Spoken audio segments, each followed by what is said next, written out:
Okay, welcome everybody. Welcome to the 15th REX webinar. This is the penultimate webinar. Next week we have the final event with all the REX facilitators. And today we have a panel of great speakers.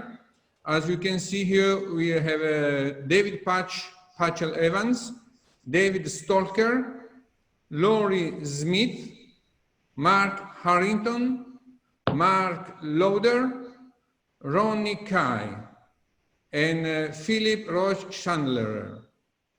Here is the panel. I start by introducing myself. I'm Fausto Di Giulio from REX, Europe and Middle East and Asia. What's REX? REX is a community of entrepreneurs and CEOs that meet together for innovation, strategy, and leadership. They meet in order to exchange ideas, support, and challenge each other. And every REX meeting that lasts 3 days, and we meet three times a year, it's like a cascade of ideas, like these webinars that is like a short REX face-to-face meeting, but it's digital, where you are exposed to a lot of ideas from all different parts of the world. And we organize this meeting around the world in a very nice place in order to inspire and boost creativity. And during this meeting, we travel and visit fitness clubs and also other kind of company from outside the industry. Of course, now we cannot travel and we are doing a virtual meeting. So if someone would like to try the power of REX peers, can apply to join our REX virtual meeting. And now it's my pleasure to introduce the first speaker, David Patchell-Evans from Canada. Patch, could you please first introduce yourself, your company, and also you've been member for REX for a long time. For how long have you been REX member, the main benefits? And then after this, can you also give us some advice about leading a large chain like your chain in this turbulent time? Sure, thanks, Fausto. I've been involved in REX about 35 years. I started when I had 15 clubs in what you would call middle market clubs. I now have about 500 clubs.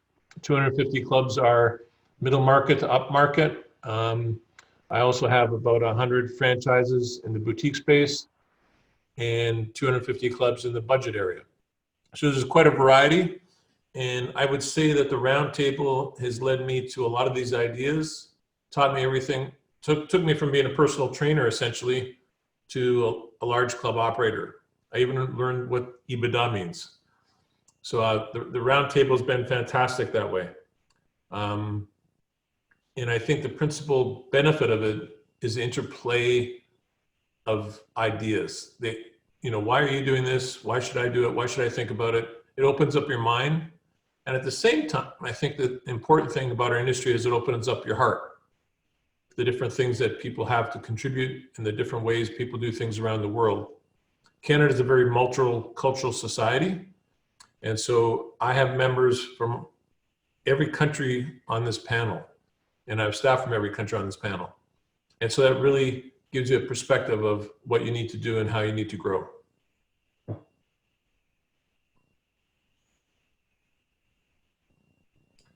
Fausto, your microphone.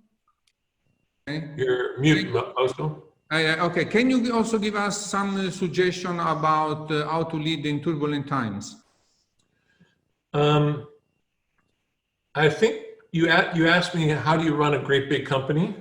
Yeah, in this turbulent time, how is to run a large company like your company in this turbulent time? What are the main challenges? The number one thing I think is you have to pay attention to the details of individuals. Everyone has fear. Everyone's got fear about their job. Everyone's got fear about the future. Everyone's got fear about their health.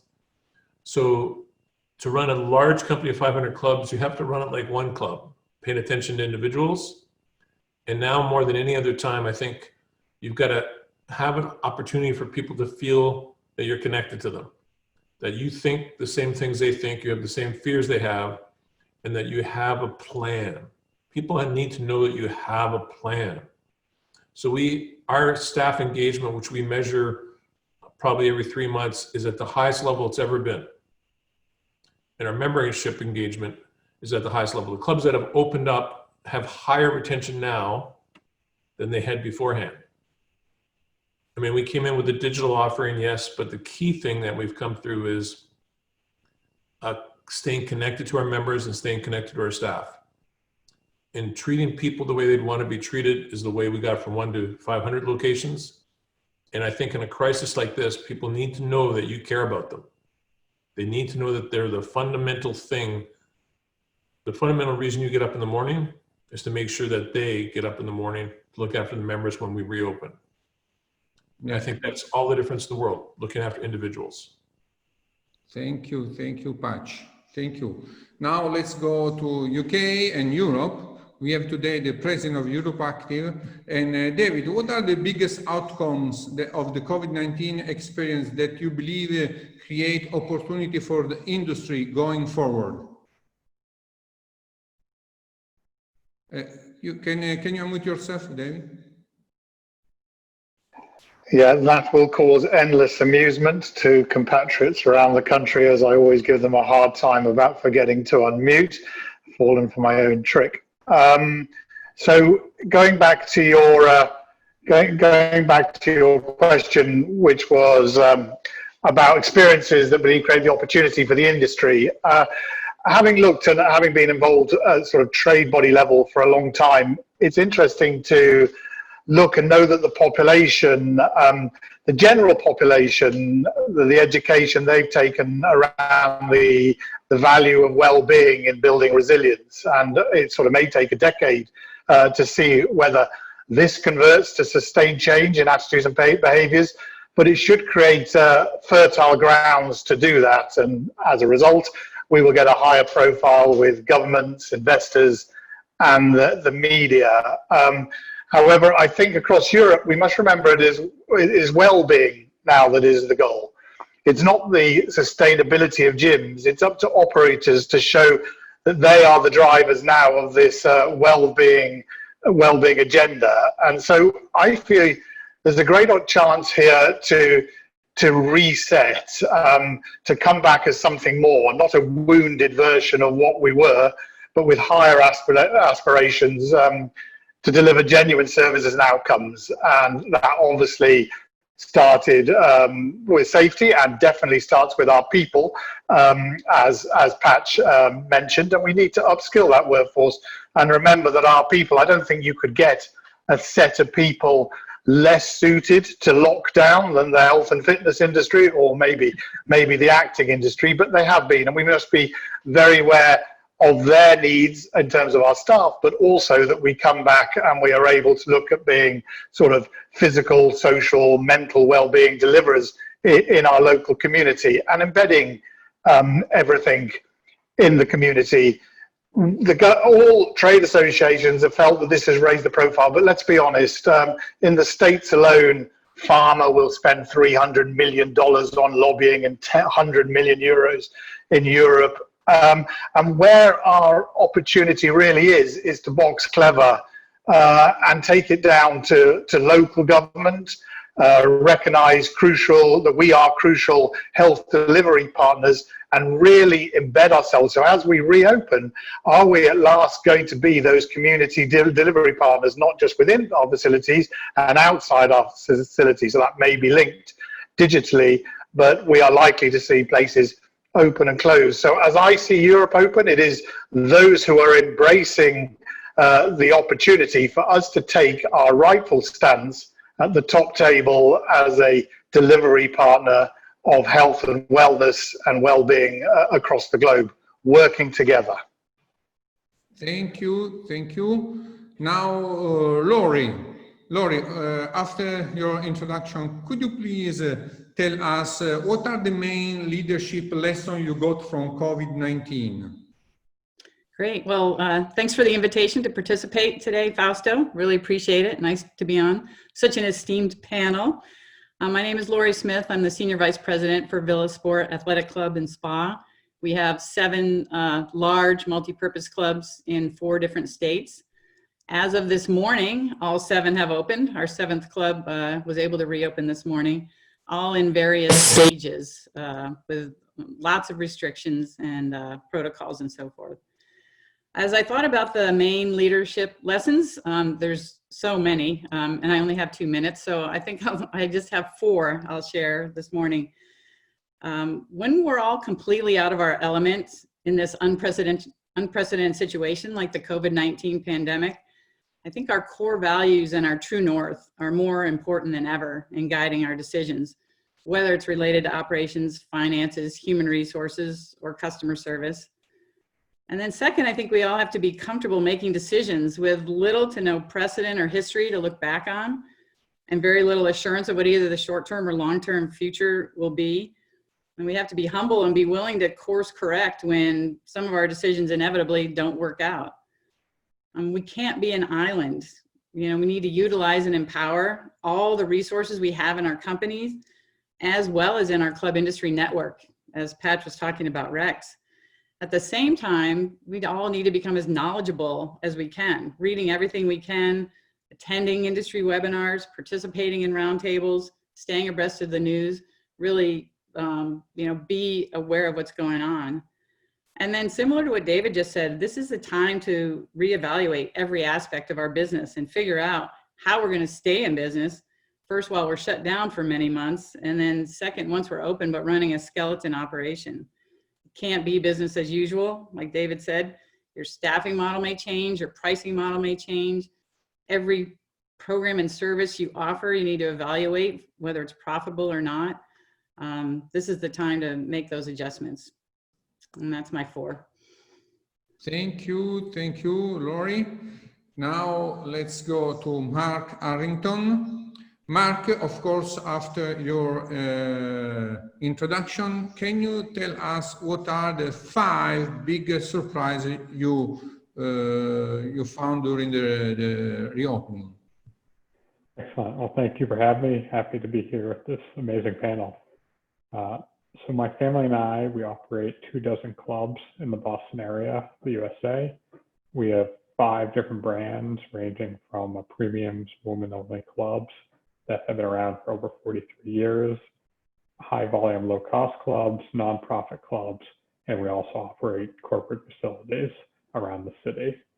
My father actually joined Rex over 20 years ago, and now my brother and I are also active participants, and we've kept it in the family as a huge part to how we run our business and stay successful, and see amazing value in the networking we get and learning the best of the best from around the world. We just reopened recently. We were allowed to reopen our non-city center clubs last Monday. So we opened 5 clubs last Monday. We're allowed to open our city center clubs today. So we opened 3 more this morning.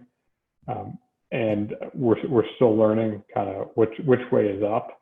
But the biggest, it was a surprise, but the biggest thing that made me happy is how pleasant our members have been about coming back. I think all of us in the industry know and love our members, but it's been really over the top how gracious they've been returning and following to the extremely strict standards our state has laid out. And we're grateful for that. And it's been a relief for our staff that they haven't had to be the bad guys.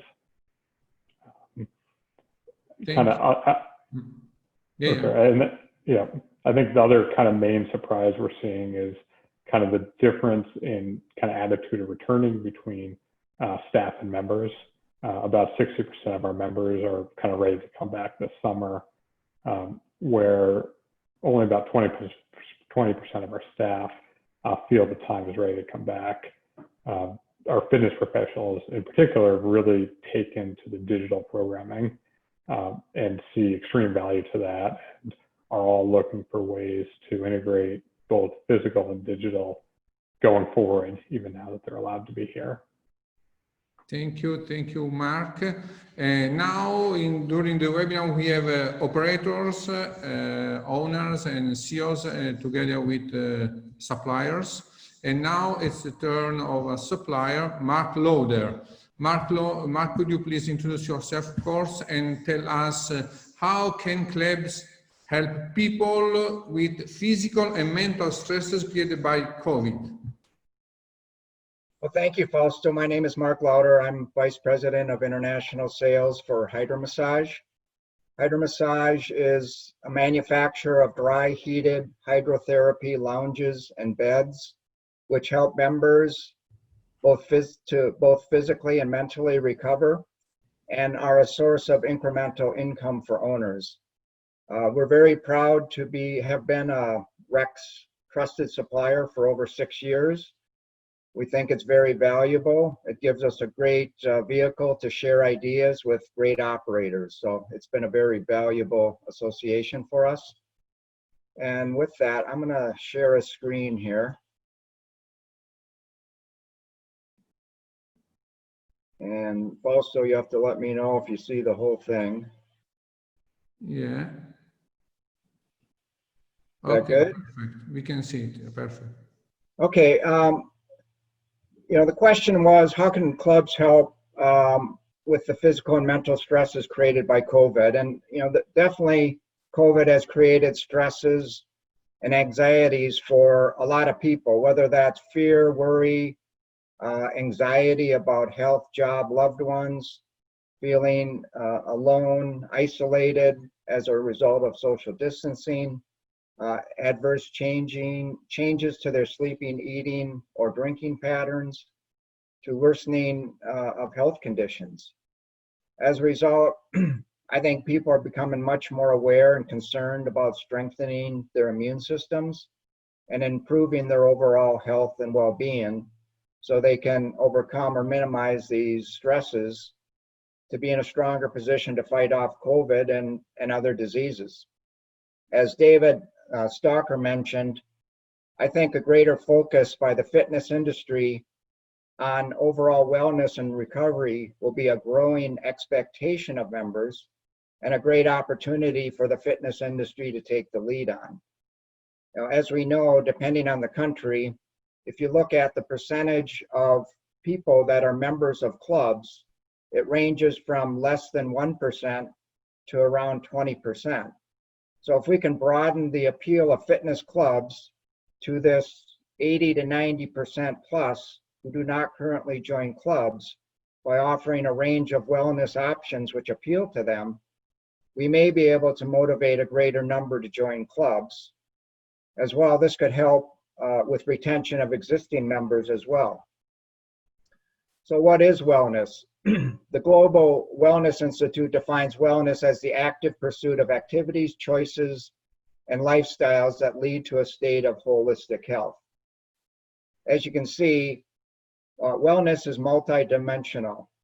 You know, the Global Wellness Institute defines it as these 6 major categories, which are pretty broad, and it includes aspects such as spiritual, environmental, and emotional, but the key components of wellness, which I feel the fitness industry can directly influence and capitalize on, are physical, whether that's exercise, nutrition, sleep, hydration, recovery, weight control. Mental, which would be helping with mental health, stress and anxiety reduction, relaxation, rejuvenation. And on the social side, creating a social network and connecting with others. I think the Fitness Business Podcast out of Australia had an excellent podcast last November with Tony DeLead on where fitness meets wellness. And I would recommend anybody to take a listen to that for a further explanation. Very good. Okay, thank you, Mark. And now let's go to another trusted supplier, Philipp from eGym. Philipp, of course, introduce yourself, and could you tell us what data points can you see on the eGym cloud with regard of the rebound of the gym industry? Yeah, thank you very much, Fausto. It's a great pleasure to talk here to everyone and to meet everyone here on the panel. My name is Philipp. I'm the CEO and founder of eGym. We really think about the gym industry as problem solvers for solving or helping people to achieve their training goals. And we do a lot of different things to help people achieve their training goals. We help them to, for example, have a smart experience on cardio machines together with our partners like Precore, Matrix, and Life Fitness. We have our own smart strength machines to also make sure that you have a personalized user experience here. And we are also the global market leader for white label apps, allowing people to review their data and be really closely connected to their club. To your question on the eGym One Cloud and the data receiving, I want to basically share a note of positivity. It's clear that we all lost a lot of money over the past 3 months. Everyone who's saying something else is maybe not 100% correct. But what we see is that, you know, the existing members, from the moment when we open the club again, the existing members return in a U-shape. And the U-shape really just takes 8 weeks. And then what we see is typically we have so much data from so many gyms in so many different geographies. And what we see is that always once the gyms are opening, of course, we quickly see more younger audiences quickly returning, and the elderly take a little longer. But you know, when you talk about economic U-shapes, sometimes you talk about 24 months. In our case, it's really in 8 weeks. Of course, seasonality adjusted, our existing members are back. And even more exciting, what I see is that the new joiners really rebound in a V-shape. We have today, across all our clubs in total, when we compare the new joiners over the past couple of weeks with the new joiners in 2019, we have way higher levels. Of course, it still hasn't recouped of all this membership selling we couldn't do over the past 3 months. But when we just look at from today on forward, that's a great note of positivity. And so, yes, we have to deal with the fact that we lost money, but our industry as it is, I think, looks even more bright than ever before. Thank you, Philip. Now let's go to China.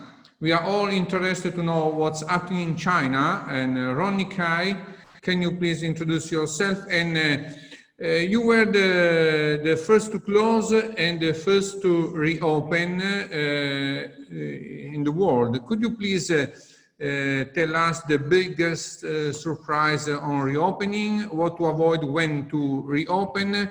Your number one tip for everyone who are yet to reopen. Okay, thanks for to be in this great, great round table. This is definitely the first time that I've been in this Rex round table here. So my name is Ronnie. I'm also the co-founder of Asia Fitness Management Consulting, and I was also working with Wheels Group, which is the largest fitness chain in China, which is owned by LVMH Harrington. So we have basically over 150 locations in China throughout 3 brands and over 600,000 members. Okay. So yes, in China, obviously we the first have experienced this whole closure, that was obviously at the peak of 2020, January 25th to be exact, when basically China closed down during the Chinese New Year. So the opening obviously phase by phases, and with the fitness industry coming in the last phase, which is opening around the mid-March period. So far the fitness industry has reopened almost into the 16th week already, okay? What was really interesting that we have seen when we open is that there's a few information I think is quite critical to share. Is number one, the check-in numbers obviously have grown quite fast since we opening. The first week or two, there was a little bit of dive. I think people still have a little bit of fear of going to the gyms because everybody are watching what every operators are doing in terms of their protocols. Are they safe? And you're bound to see that everywhere when you're reopening, right? Once they start obviously seeing that all the operations are in place and it's good, they feel safe, then you start seeing the numbers start going up. So after about 6 to 8 weeks, all the check-in numbers are pretty much back to normal as pre-COVID already. So that was pretty good. And then secondly, I think what was one of the surprising is the leavers, right? I think in our industry, the attrition is a very important part. During the time when the COVID opened, clearly there's no sales happening, right? No new members and all that sort of stuff. But what's fortunate in China here is that we see a very low level of attrition. In fact, the attrition rate was lower than pre-COVID. Okay, and that number pretty much sustained until today, right? So that's a good news. And then what we have also seen is that the new join member, when we open up, in fact, the numbers was higher than the pre-COVID time. I think there's a few fundamental reasons to that. Well, number one, the whole period, it was break down to 3 sections, right? So we got the closure period time. So closure is what are the protocol you can do, how you clean the club, what you're going to prepare for any time when you're allowed to open. So the preparation go into that. And the second part is the pre-opening preparation phase, right? So this is the part where you engage with the customers, all the rules and regulations. How do you communicate to all your customers so they know what's going on? And I think that needs to be very transparent. And then the other part is once you open, and how do you got to execute all those protocols consistently throughout every single club, every single hour, every single minute, right? And I think what we have done differently and done a lot is during the pre-opening phase, we have done a lot of marketing, online engagement with customers, show that we are caring. We did some sort of membership promotion, online sales, that sort of stuff. Is ready for the club to be open up. And then at the same time, we did a lot of referral campaigns and things like that. So once we open the club, all our members are free to bring a friend to come in and obviously do the workout and all that sort of stuff. So we have generated a lot of leads while we're actually closing, right? So when the moment the club's open, the members coming back, they check out the place, they're looking, it's safe, the product is great. And all those free guest passes we're figuring out, they're actually coming to utilize, right? And then we put on top of our promotion, and we did a lot of new members sell straight away after we actually, opened the club. And what we have seen as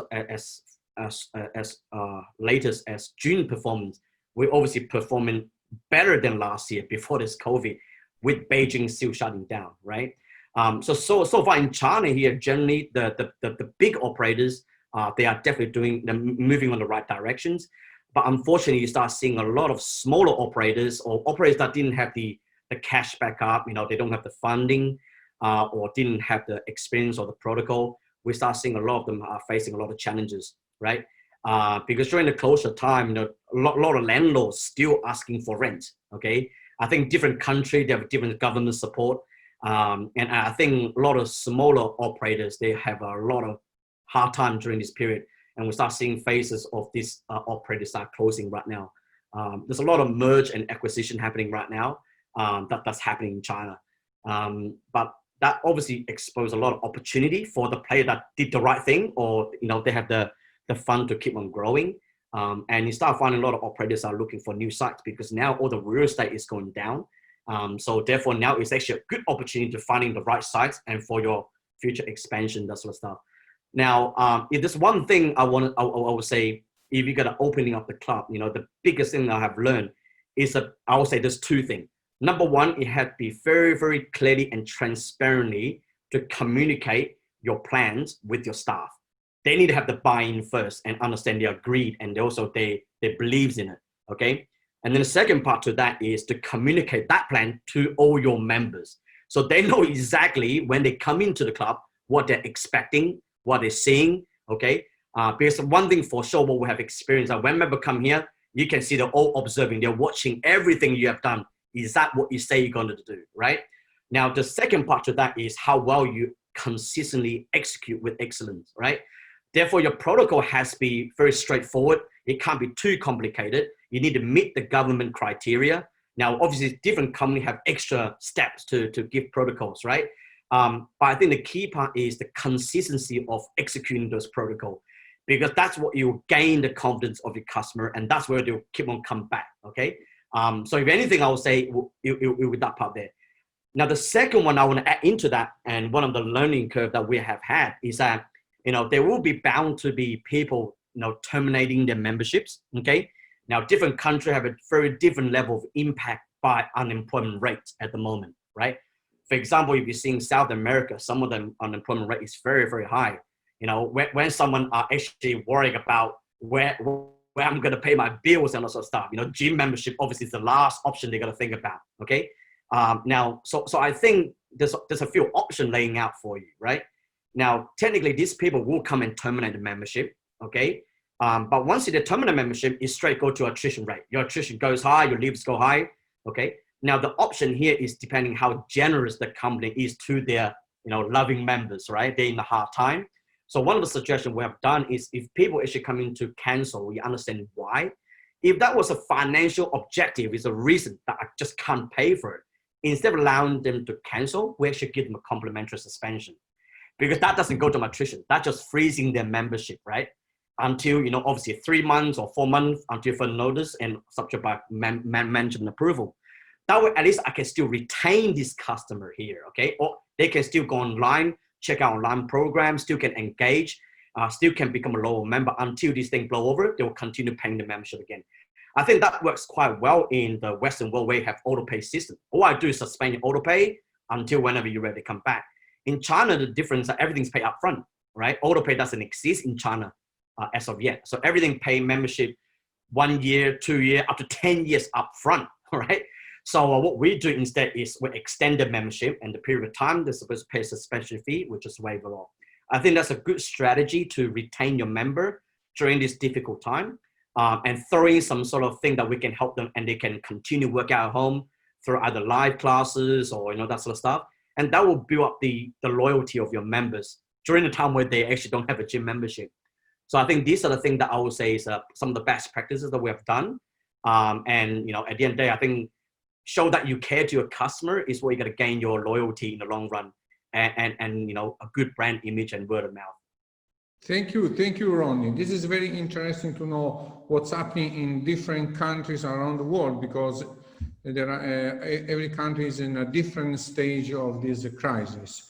Okay, now let's start the second round and let's go back to Canada. David, 2 questions. One is, what do you see are the best opportunities and challenges for the industry? And also, in one sentence, what is for you the new normal? I'll answer the second question first. What's the new normal?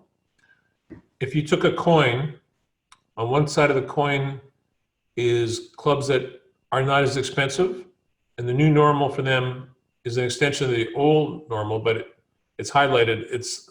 You have to be super clean and very affordable. On the other half of the coin, for every club that's not in the budget category, you should be looking at putting your prices up and creating a better experience and highlighting that experience from people paying to reserve when they can work out, paying to have a class, paying to have a personal trainer, paying to have one-on-one fitness class. So I think the way the market was split is actually going to be split more. And so you really have to decide where you're going to live and be all in there. And we created for our clubs the Good Life Standard, to go back to your first question, which is a standard of cleanliness and experience both. And we worked with the governments and said, this is what a club should stand for, this is what it should be, so that when the second wave hits, we will be established as the standard of cleanliness in both our budget clubs and our higher price clubs. And this goes back to your competition, is that we want the competitors to follow the standard so the industry as a whole is better. Because if there's one bad club, it drags us all down. If there's one bad case where everybody gets in trouble, it drags us all down. So we're encouraging the whole industry to get better. And what I'm putting out on in 2 days, you'll see under my name, there's WW Good Life Resiliency. And I put out a 21-day guide for leadership, for leaders, on how to manage the crisis. So it says for leaders, but I know when it says for leaders that everybody will want to read it. And it's for free. You can take it for yourselves. You can give it to anybody you want.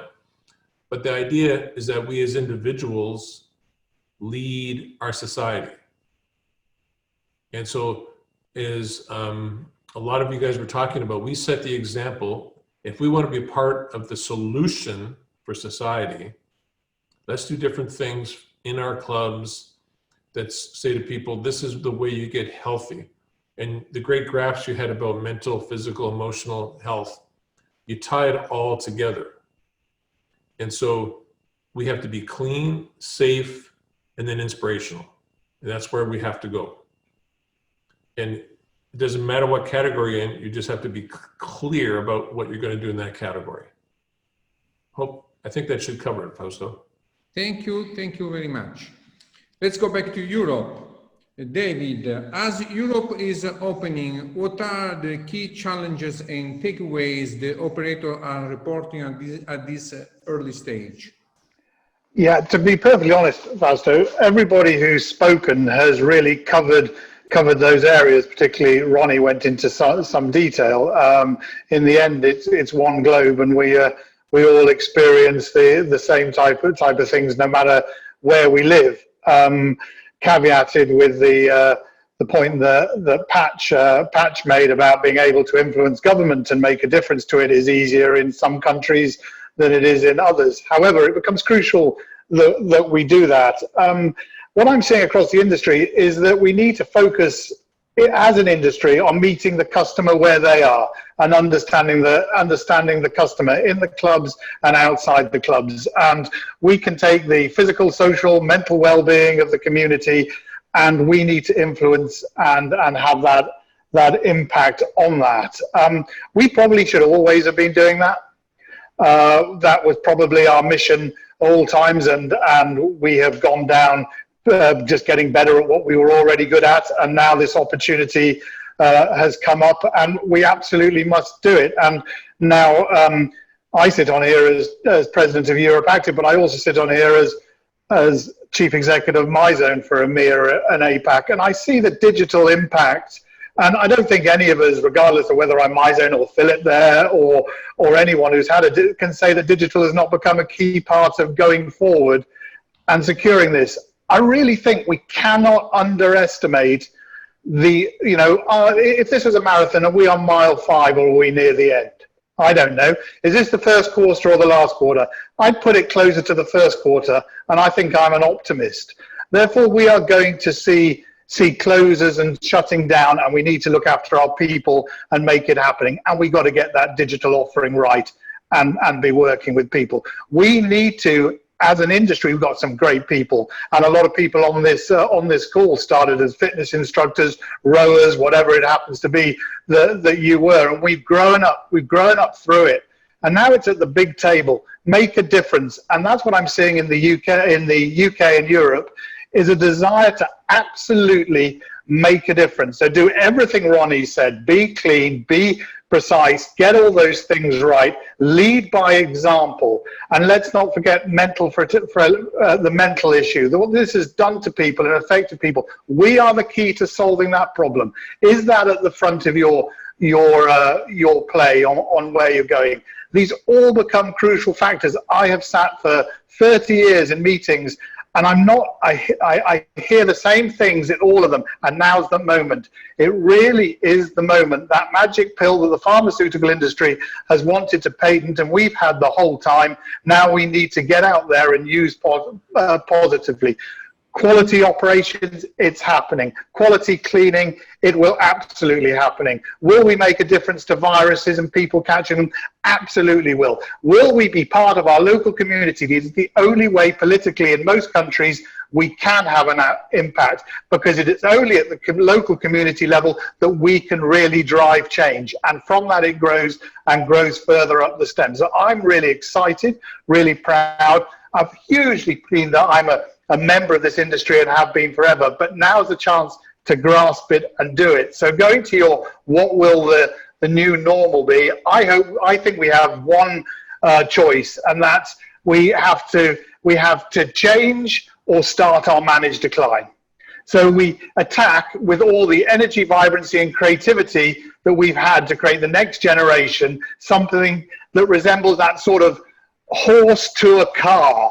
That's what I kind of see it. It fulfills the same function, but we're getting better at it, more sophisticated at it, understanding more about what's going on. You'll see both my hands have come into play because I feel passionate about this. We have a moment to redefine our industry, to see it seen and valued. So to be a crucial partner, to be a political influencer, and we will. So the new norm is that we will deliver physical, social, and mental well-being in the community and make a difference. That's what I see in Europe. That's what I know the people on this panel and people listening want to do. And all I ask is, as an industry, we just do what we've always been able to do. Thank you, David. Laurie, what important things would you recommend to do in the first week or the first month? Well, first I want to say I was super inspired just now, David. Thank you very much. And also by you, Patch. My question is a little more nuts and bolts, but I really appreciate your words and remind me why I love being in this industry. But some important things to think about as some of the people out on the webinar might be getting ready to open their clubs. I mean, certainly before reopening day, you would have communicated with all your members and given them their options in regards to returning as an active dues paying member if they're ready to come back, or a member who's choosing to stay on freeze, so that when day one comes and for the first week and month of opening, you should have a good idea in terms of what your dues revenue will be and what your member visit volume will be. From there you can plan. If out of necessity, you're now launching a new system such as reservations for childcare or Group X classes that you've never had to have before. Make sure you've vetted and stress tested those systems before launching and asking your members to use them. During the week before and the first couple weeks of reopening, be prepared for a far higher than normal incoming call volume. As your members who've been on freeze for 3 to 4 months, and as a few people mentioned have been social distancing, they have a ton of questions, and in many cases they're just looking for reassurance from you that the club is safe, and we found in some cases they're just looking for someone to talk to. Try to mitigate your call volume by over communicating through emails, through social media. Have a special COVID-19 section on your website that answers, thinks of all the questions they may have and answers them. And then in the first week, you will spend a ton of time training and retraining both your employees and your members on the new safety and wellness protocols. Both of them need to be educated about the importance of following these new guidelines for everyone's health and safety. And if it wasn't before a fact that everyone on your team was a member of the housekeeping team and cleaning team, it should be now. Visible cleaning, people with their spray bottles, make sure the members understand you've taken it seriously. And then for us, we definitely opened conservatively, in terms of our payroll, our hours of operation, how many Group X classes we started with. We thought it's far easier to expand those if things go well. It's a lot harder to retract them if things don't go well. And then lastly, I'd say be flexible and ready to pivot, whether it's because of your own change of decision or a new restriction that's either been loosened or added or removed by the government. And often we've all found you get about a couple hours notice when those things happen. So you have to be flexible and ready to pivot. And then lastly, new normal. Should I go ahead? It's funny, I took a little different look at that than the first two guys on the new normal. And my thought is that the word normal probably may become obsolete, and that nothing is status quo anymore. Every day is a new challenge, every day is a new threat, every day is a new opportunity. Can't rely on what you thought was normal anymore.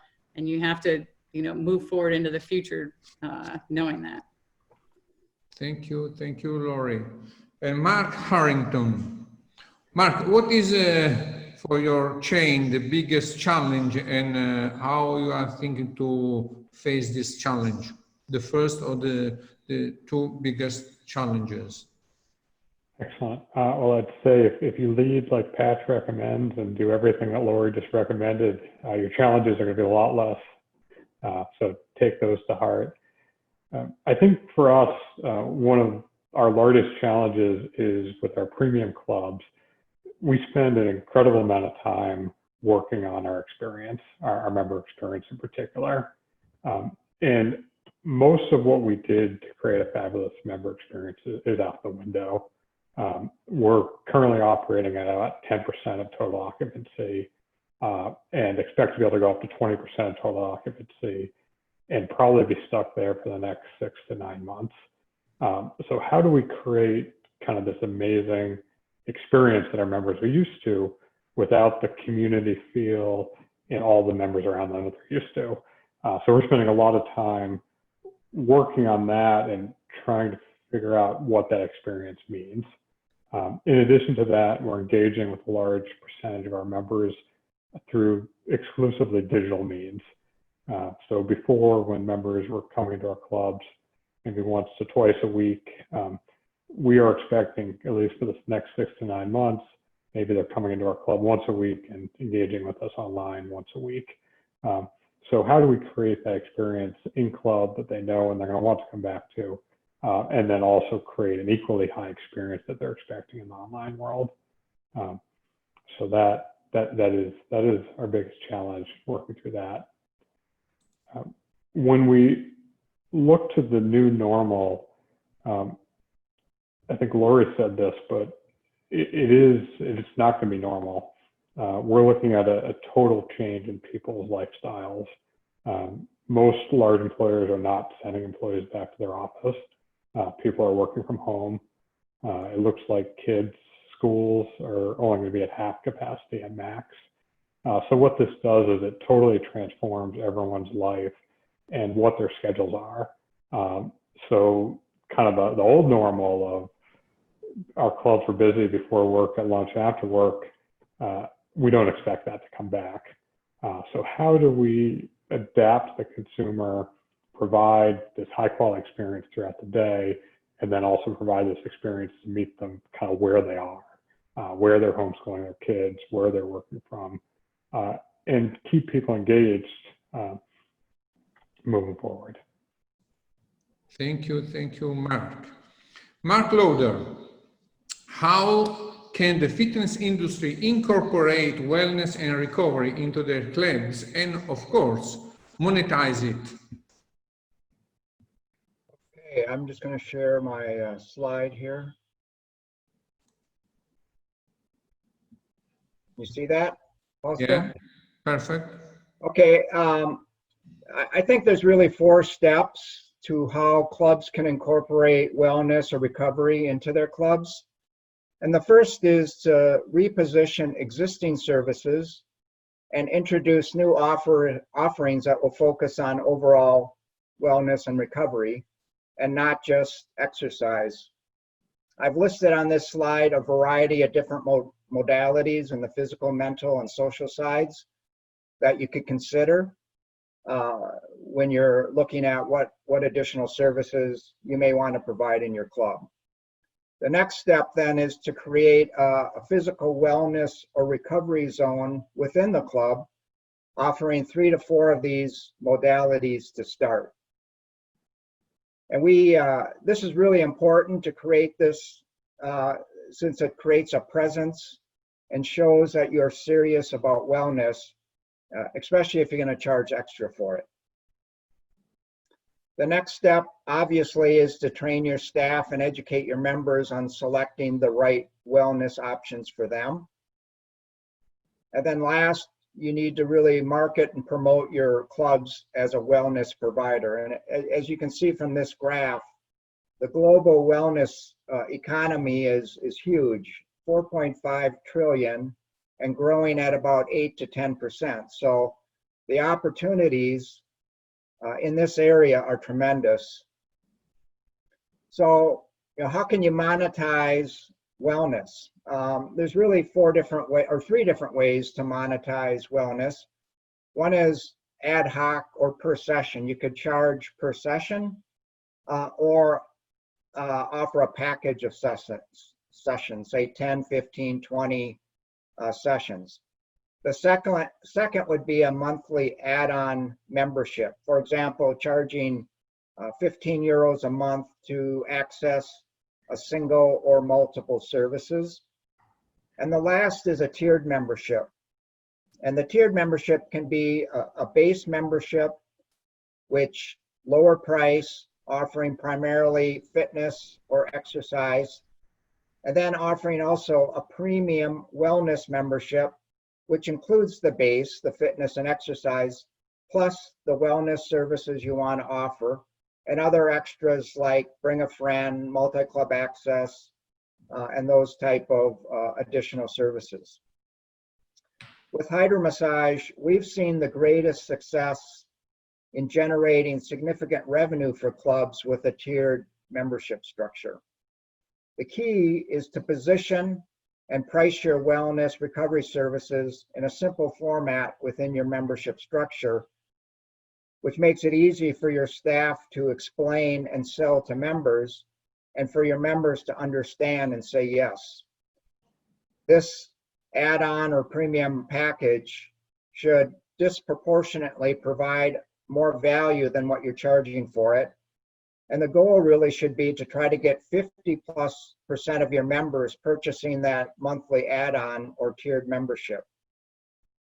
An example would be offering 3 to 4 wellness services as part of that premium membership for, say, 10 to 15 euros per month.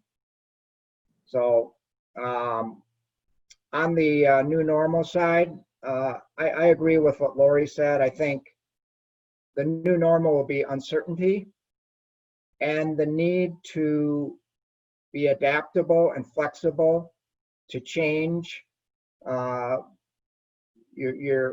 you're doing to be able to meet the new demands and needs of the consumers and members. That's it. Thank you. Thank you, Mark. Let's go now to Philip. Philip, what are the top 2 themes driving the gym industry over the next years to come? What do you think? Yeah, thank you, Fausto. So when I think about the 2 themes really driving the gym industry over the next years, in my view, and number 1, it's digitalization, and number 2, it's health-oriented workouts versus just aesthetics-oriented workouts. The first theme, digitization, is really something that has always made sense, but now being more pressured, we rather accelerate things that make sense anyway. And what I mean by digitization is really thinking about how can we use digital tools to add value to our members. It's not we just for digitization's sake.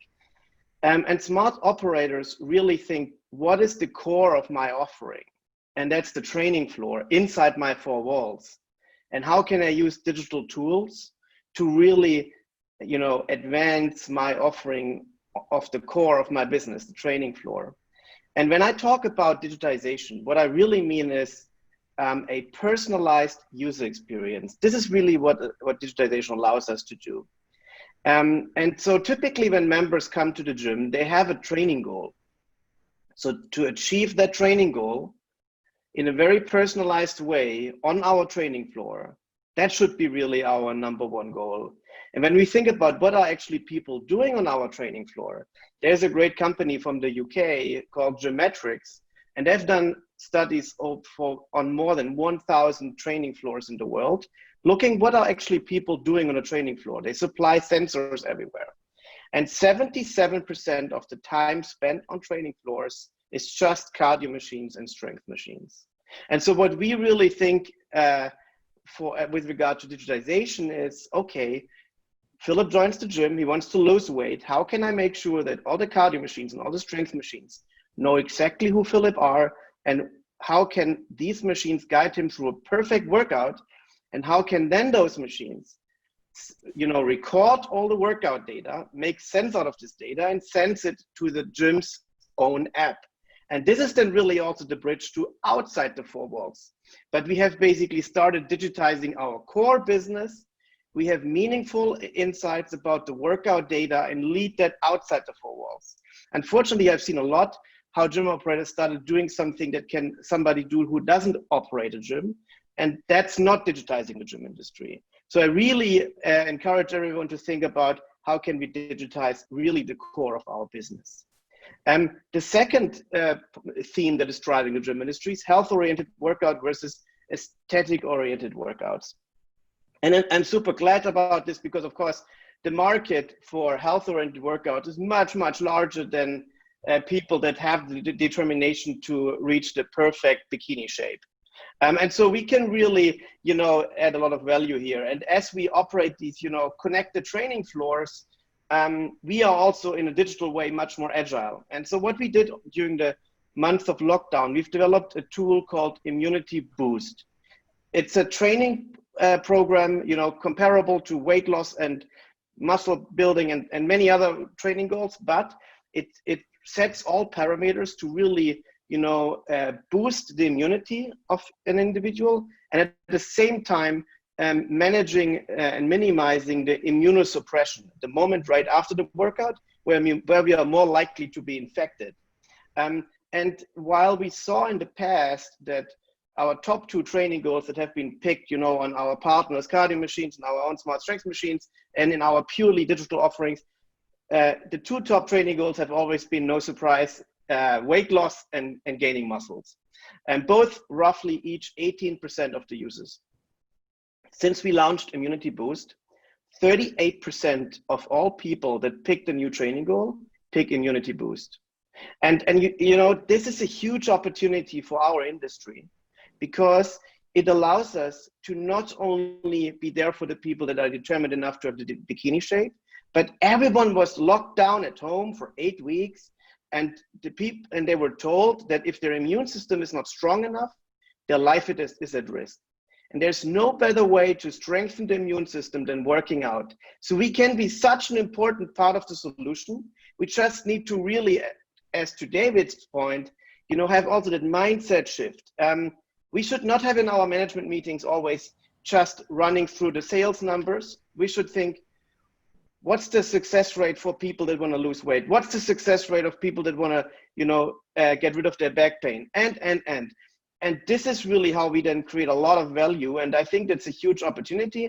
And we can combine digitization and really helping people to have a health-oriented workout. We can combine these tools and be much stronger as an industry. And that's really what I'm evangelizing for. And as a maybe, one insight here, we have one customer in the US that has been not locked down for the entire lockdown. They were still operating their workout facility, because they could prove that in their facility working out is part of the primary care. And, I just, gotten to know that because I wondered how come that there's still one gym sending data. And I reached out to them and they explained that to me. And I think that's the opportunity. And so when you ask me, what's the new normal, Fausto? I really think it's a customer-centric approach. Let's not sell memberships. Let's rather think, what are the problems that our people, ask us to help solving? And how can we make sure that's a theme? How can we make sure people don't step on the training floor and press the quick start button? That has nothing to do with their body and nothing to do with their training goal. And I think that's a huge opportunity. And once we take everyone on a digital journey, they can do so many more things, even outside the 4 walls. But the focus should be where we are as a business, and it's great. Lots of people want to share their workout with others. The shared economy is anyway a big thing. So we are right on the trend, and we see from the numbers that we're doing great. But as to David's point too, now it's the time to really upgrade our thinking and become much more customer centric. Thank you, Philip. Let's go back to China. Ronnie, a lot of countries are already open and some are reopening, like UK in a few days or 1 week or a little more. But the clubs that are already open, they are worried about a second lockdown. Could you say something about a second lockdown, what to avoid, what to do in order to take advantage or reduce the damage of a second lockdown? And of course, what's your vision of the future and what do you think is the new normal? Okay. On your first question on the second wave, obviously right now we're seeing a few countries are going through that, right? Now, number one is Australia, Melbourne, all right? I'm from Australia. So Melbourne recently had a second wave lockdown and they go for a complete blanket approach. Everything shut again, right? And that obviously have a disastrous type of, impact on all the businesses across the board, right? That's probably the worst case scenario, and absolutely we don't want that sort of stuff happen to any other countries, right? Now in China, obviously in Beijing had a second wave, and we're talking about the cases almost similar to Australia, okay? But in China, the government took in a very different approach. They're obviously, isolating the area or the cities of Beijing that have these cases to be completely locked down.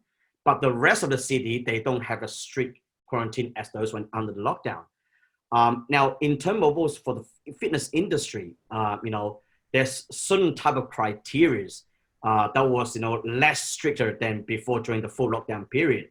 So, for example, certain clubs, the criteria was, all your temperature checking, your quarantine time, all that sort of stuff still there. Everybody comes in, temperature check it, and all those protocols still in place. Because what we do is we don't need to come up with some new again. Because when we talk about a second wave, means it's the same thing happened before that happened again. So whatever you're doing now, and as a well practice, you just bring it back again, right? So I think the challenge here, and it's very hard to predict this because we don't know what each government's gonna do when a second wave happens. Clearly, you see two different scenarios from Beijing versus Melbourne, right? So I think if you're confident with your protocol, you just need to reinstate it, okay? But I think you just got to be really, explain to the government if it's a possibility. I think in China, we have a lot of fitness community that we come up with, our fact, okay? I think the fact is probably better because I think a lot of time we don't use factual or statistics to showcase why gym need to open, right? Sometimes we got to fight the battle harder, right? So I think, if something like that happen within your community or country in that certain group, okay, you can write like a request to the government to make sure that the fitness industry shouldn't be impacted and don't get a blanket approach to take down the shutdown or something like that. But if they do happen, I think the critical part is go straight down to cost control strategy, right? Because I think the moment we shut down, your revenue will go down again. But then what are your cost control? Now, I think the two key factor here is number one is your rental, right? So you go back to the rental, negotiate again, leasing, and if this government does a subsidy, you take that back again. And the other one is what happened to your employees, right? I think certain countries have a great benefit from the government, but if the second wave happen again, I'm not sure how willing the government would go over again to give all the subsidy again, because that's gonna bankrupt even the government, right? So I think, let's hope there's not a second wave. And if there is, hopefully it's not a blanket approach. And that's my point, right?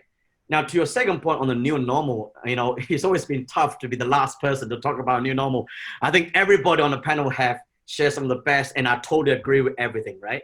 But for me, what I foresee the new normal is that, our industry, the fitness industry, been exists for decades, right? In the US, been there well over 50 years, okay? I think the traditional brick and mortar gyms were always going to be there. There's not too much of huge innovations going to happen, right? Okay. I think what will change is the quality of our service. We will see improvement because that's what the customer's expectation will force our industry to deliver better service, to deliver better efficiency, okay, and design a better club. I think all that will become the new normal. The second part is they probably start partnering up with a lot of tech company. Give you an example in China here. As what Philip mentioned earlier about so-called obviously the CRM system about how to manage your wellness. That's already happening in China in a lot of like a tech company already. We have been partnered up with Techno Gym. Now, Techno Gym have already designed a My Wellness program, which allow you to, train on each equipment and tell you exactly what you have done, how much cardio you burn. And even you go to another gym or at home, every training data has been programmed into your in your CRM system. So we're already partnering with that to design that sort of service for our members, right? And we're also looking on a lot of technology that we can, add as a second, like a add-on payment or stuff to our members. They can take this piece of equipment or service at home and start training. Because what I can see in our wellness industry, the technology sector will take a big part of it, right? Because in this society, you have bound a group of people who would like to go to the gym, but there will be a group of people would never want to go to the gym, but they still want to be active. I think one thing this COVID pandemic have changed is that it changed the mindset of people. Those never training will start focused to be more active, more healthy, but they may not want to go to the gym. So that's why you see things like, Peloton, obviously it's a home product, retail product, great content, they are doing very successful right now, right? Mirror just purchased by, Lululemon for, $500 million, right? Okay. So I think there's a lot more home equipment, health related equipment, okay, that can, bring to home and use at home or outdoor, okay? So I think you will see more type of, gadget will come into the marketplace. And that's what we've seen in China happening, many of that. And with the last span of 6 months, we're seeing new technology coming out already. Yeah. Thank you, Ronnie. We have reached the end of the webinar and we have time only for 2 questions. And let's ask the first question to Laurie. Laurie, what do you think about the digital classes or personal training? How do you see the future of the digital fitness? Well, for Villasport, we see it as a necessity. I would say we did an adequate job of it during the shutdown. We were not we did not have a single virtual class prior to the shutdown. We were grateful for our partners, Les Mills and Matrix and Life Fitness, for providing some content, and then we created some of our own content. Right now, we're really focused on getting our clubs back open and our live classes going, but we know that the future holds that we need to have both. And so we're right now in the R&D process to determine if we're going to do that, we're going to jump in whole hog and we're going to do it well. We don't want to do a half job of it. So we're marshaling our resources now to determine how much of a part of our platform that will be. But our main focus, at least in our minds, will always be our brick and mortar clubs with some additional virtual offerings as well. Thank you. Last question to Ronnie. Ronnie, tell us something about the group classes. How they are going? Are people joining group classes? What kind of restriction there are? Are people happy or are they scared about going to group classes? And also, what about cardio fitness, cardio machines, like treadmills and the kind of cardio machines? I think that's a great question. Obviously the group classes and cardio, we obviously the biggest concern is on the social distancing part, right? And this is what we first, experienced it, because number one, you have to really understand what is the government rules for the gym industry, that whatever that social distancing is, and you got to play by that rule, right? So in China here, the minimum distance is 1.5 meters, okay? Now, I think the fitness industry in terms of the group exercise, okay, we actually only have 50% capacity. So if your classroom is at 30 maximum capacity, the rules in China here is that you can only at maximum of 50%, which is 15 people, okay? Now, for the cardio area, I think it's a lot easier to dictate that distancing, because depending how you spread out the equipment based on the size of your club, and on the other one is depending how you got to close down the equipment in between, that ultimately allow to do that, okay? Same as also the fixed equipments as well. The hard one is actually the functional training area and also a free weight training area. And this is something that we have learned, because before we just say, well, you got to keep a distance of 1.5 meters, but how are you going to control that? Okay, how are you going to control in the floor when it's any given moment, there might be 10 to 15 people, not to go near each other in 1.5 meters. It's very, very hard to do that. So what we have done is that, in terms of the weights area, for example, you have your benches. What you see normally quite often is that people sometimes move the benches here and there and so on and so forth. So what we have done is we even dictate that space. So for example, there's a bench right here, but that bench doesn't move. You put a square into it, that's what you train, okay? So I think the operators need to give a lot of control in place. So there's not much, options for members to play around with whatever equipment. So that's what we've learned. Now for group exercise classes, it comes down to your scheduling of your classes and what type of classes and what time you place in these classes. Because again, based on the government protocol is that you have to clean every single equipment, okay? How often and so on and so forth, right?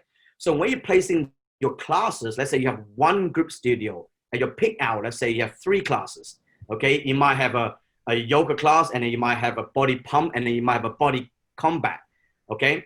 So I think from the operation standpoint, you should never put the body pump class at the first, because what about all the equipment you gotta clean, right? So what we have learned, if we tried that before, and eventually realized, hold on a minute, the body pump class has to go to the last, because after that, you might have a 3-hour gap between your evening classes. Then you have plenty of time to go clean that, okay? While the other class can go first. And also the scheduling of the classes. You know, body pump is a great class. Yoga is a good class. You know, anything that's a fixed station, it allows you to distance those spaces. But things like body jam, or for example, like a body attack, okay, it's very difficult for instructors to say, guys, keep a distance of 1.5 meters. It's very hard when they get into actions.